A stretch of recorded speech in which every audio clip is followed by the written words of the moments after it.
Por ahí, integrantes del régimen venezolano han empleado términos como fascismo, como oposición, y han estado en frases cercanas a describir lo que ha pasado con el asesinato de Robert Serra, quien en su momento fue el diputado más joven de la historia de la política venezolana, creo que tenía 24 años en ese momento, tiene 27 en el momento de su muerte. Voy a Caracas para decirle bienvenida a nuestra amiga, nuestra colega, corresponsal del diario ABC de España en Venezuela, Ludmila Vinogradov. Buenas noches. ¿Qué sabes, qué información tienes sobre el caso, Ludmila? Bueno, hasta ahora lo que ha dicho el ministro Rodríguez Torres, pero eso mismo lo dijo asesinato de País, prácticamente está repitiendo el mismo guión. Y bueno, ha consternado, todo el mundo lo ha repudiado, y lo que nadie esperaba era que otra vez repitiera el ministro la historia y la sospecha de que es culpa de la oposición. La oposición es muy grande, es tal vez más de la mitad del país, son 30, más de 15 millones. Entonces, 15 millones de habitantes son los culpables, los asesinos de estos. Hay numerosas versiones dando vuelta y hay algo que se menciona que habría dicho el señor Serra poco después del asesinato de Mónica Spear. Habría dicho, y puntualizo el condicional hasta que tú me digas que sabes del tema, que para qué andaba por ahí a esas horas. Por la carretera. Sí. ¿Quién la manda a andar por ahí de noche? Es lo que habría dicho y se ha reportado en muchos lugares. Muchos dicen que es cierto, hay quienes dicen que no es cierto. ¿Qué sabes tú? Bueno, sí, eso parece que lo declaró en los Twitter porque está en los medios y mucha gente lo recordó. No lo va a inventar así. Pero hay mucha casualidad y es una paradoja que justamente el día ayer, cuando lo asesinan, es a la misma hora y en el cumpleaños de 30 años habría cumplido Mónica Spears. O sea, mucha casualidad, sí. Pareciera, dicen en la red de Twitter, que eso habría hecho un karma, pues, con esa declaración, porque hay mucha coincidencia de que haya muerto justo en el cumpleaños Mónica Spears y a la misma hora. Claro, a ella mataron en la carretera y a él en su casa. Al mismo tiempo, y esto es producto de simplemente analizar lo que ocurre a lo largo de la historia moderna, cuando hay cuchillo y no hay arma de fuego, cuando hay múltiples heridas como resultado del uso de un cuchillo, en general esas cosas apuntan más habitualmente a un crimen pasional que a una ejecución. Sí, es muy extraño, porque al principio se pensó que fueron 30 tiros, pero después entonces dijeron no, que eran 30 puñaladas, y eso es muy extraño. Aquí normalmente se mata, más del 90% de los asesinatos es con arma de fuego, no con arma blanca. Seguiremos investigando y te agradezco mucho que nos acompañes, Ludmila, lo mejor para ti. Muchas gracias. Le digo bienvenido al profesor universitario Tulio Álvarez. Le agradezco mucho su presencia primero y por supuesto venimos de este caso puntual y me entero que él fue alumno suyo. Sí, yo lamento mucho. Robert fue alumno mío de Derecho Constitucional en la Universidad Católica.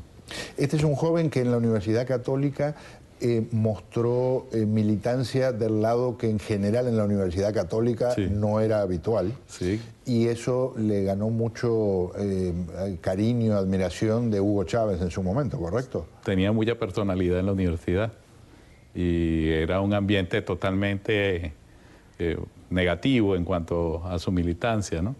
Y él asumió una militancia agresiva. Sin duda, por ejemplo, aquí hay algo de lo que dijo Robert Serra no mucho tiempo atrás. Que no se intente ahora, porque para Robert Serra, es tan malo quien hace un hecho como ese, es como quien intenta utilizar ese hecho para algún interés político. Claro. Esta discusión debe ser, en primer lugar, sincera. En segundo lugar, no puede ser prejuiciada. Y en tercer lugar, no puede ser partidizada. ¿Prejuiciada en qué sentido?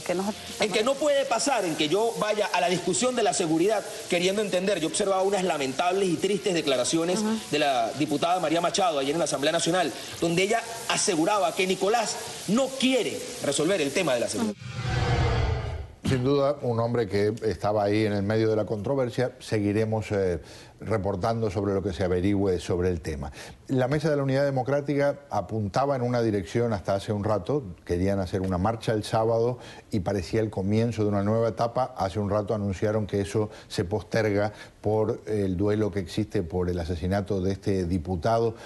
Más allá de que vuelva la oposición a la calle, ¿cómo ve usted hoy el tablero de ajedrez de la política venezolana? Parece que más que por duelo es por prudencia, por el manejo que se hace de la muerte de Robert, ¿no? Claro, no, en respuesta al duelo, tal vez, que plantea para el no gobierno. crear situaciones de provocación. Claro. Creo que es inteligente y creo que las autoridades van a esclarecer lo que pasó, como pasó anteriormente con Otaiza, que son dos personas totalmente distintas. La personalidad de Otaiza no se puede comparar con la de Robert. Pero el punto es que hay que dejar pasar estos días en calma para evitar situaciones que puedan entenderse como provocación. Claro. Y cuando arranque este nuevo proceso, porque la Mesa de la Unidad Democrática tuvo un momento espectacular, pero voló de una forma que algunos dicen es como cuando alguien se acerca al sol y entonces se derritió y hubo un silencio, y ahora comienza esta nueva etapa con un colega al frente y parece que con una vehemencia, con un entusiasmo que se había perdido un poco. A veces lo simple confunde. Es tan simple entender que la Mesa de la Unidad Democrática en Venezuela surgió con un cariz electoral, como una unidad para afrontar unas elecciones. Eso hay que entenderlo porque, por supuesto, los momentos estelares son electorales. Después hay que enfrentar la situación de un régimen muy complejo y de una sociedad que está viviendo contradicciones tremendas. Y quizás la Mesa de la Unidad Democrática no da respuestas apropiadas en algunos temas. Entonces hay que entenderla desde el punto de vista electoral. ¿Qué pasa? Hay una vocación ahora de ir más allá. Claro. Y eso implica aglutinar factores que no están, porque la Mesa de Unidad Democrática hasta ahora ha sido una alianza de partidos. Y ahora se pasa a lo que sería más la tradicional movilización de una oposición, no pensando específicamente en una elección con una fecha. Es que trabajar en Venezuela, desde mi perspectiva, en función electoral es cometer un error de fondo que implica un desconocimiento del régimen que tiene Venezuela. Si uno tiene conciencia del régimen que tiene Venezuela, tiene que plantearse una situación de resistencia política permanente, incluyendo lo electoral. Pero además hay que reconocer que la oposición en Venezuela, como es plural, tiene que ser plural porque es democrática, asume diversos caminos, diferentes caminos. La MUD aglutina a los partidos en general que tienen una tendencia hacia lo electoral. Hay otros órganos, otros movimientos que plantean otras situaciones. Pero hay que entender que eso es un movimiento eminentemente democrático, son factores democráticos los que lo integran. Y hay que entender que tienen contradicciones. Claro. Y enfrentados a un personaje como el titular del régimen que en cada jornada nos brinda perlas de un collar, parece que inagotable, en este caso con su opinión de algunos integrantes de la oposición. Por aquí cerca, en el estado Miranda, hay un rolo de vago que ustedes jamás lo verán inaugurando nada, trabajando con la comunidad, nada, pero es que no hace nada, es un rolo de vago.